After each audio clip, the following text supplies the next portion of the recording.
তোমাদের রানী সিরিয়াল নিয়ে চলে এসেছে আপনাদের কাছে। বিস্তারিত জানতে লাইক দিয়ে পুরো ভিডিওটি দেখুন। গল্পের শুরুতেই দেখা যাচ্ছে দেবযানী ঋতবকে ডাকতে চলে আসে রানীর দুই ননদের ঘরে, কিন্তু সেখানে দুর্জয় রানীর যে মানবিমান চলছে সেটা ঋতব দেবযানীকে বলছে দাঁড়াও একটু দেখে যাই। যখন রানীকে অনেক করে বলার পর দুর্জয় রানীকে রাজি করাতে পারে না ঘরে নিয়ে যাওয়ার জন্য, তখন দুর্জয়ের বাধ্য হয়ে রানীকে কোলে নিয়ে ঘর থেকে দুর্জয় রুমে নিয়ে যায়।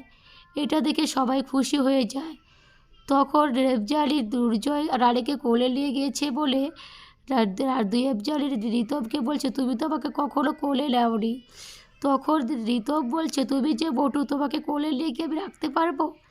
এইদিকে রানী ট্যাক্সি ড্রাইভারকে নিয়ে অলিশার ঘরে চলে যায়।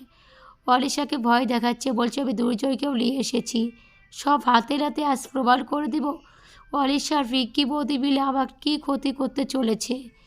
আর অলিশা ভয় পেয়ে গিয়ে দুর্জয়কে বলছে রানী সব মিথ্যে কথা বলছে, একটাও সত্যি কথা নয়। এইদিকে ঘুম ভাঙতে অলিশা জেগে বলছে আমি এরকম স্বপ্নকে।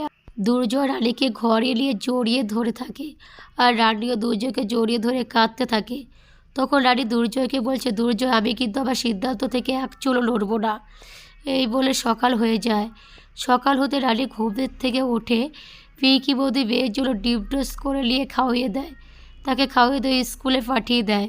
আর পিঙ্কি বৌদিকে বলে যায় যে পিঙ্কি বৌদি তোমাকে আমি একটা ভিডিও পাঠিয়েছি, এই ভিডিওটা বল দিয়ে দেখো, আর একটা এসএমএস করেছি, এসএমএসটাও ভালো করে পড়ো। পিঙ্কি বৌদি রানীর কথা মতো ঘরের দরজা দিয়ে মোবাইলের সেই ভিডিওটা বল দিয়ে দেখে আর রানীর পাঠানো মেসেজগুলো দেখে। সব দেখে পিঙ্কি বৌদি অলিশাকে ফোন করে সমস্ত কিছু বলে দেয়। এদিকে খাওয়ার টেবিলে জেঠুমণি বলছে রানীকে পড়াশোনার জন্য আমরা কেউ বাধা হয়ে দাঁড়াবো না, রানী যখন পড়তে চাইছে ও পড়ুক। তখন শুক্লা তার দাদার উপরে রেগে যায়। আর রানী পিঙ্কি বৌদিকে বলছে পিঙ্কি বৌদি তোমার আর অলিশা দিদির কি মুখোশটা খুলে ফেলবো আমি।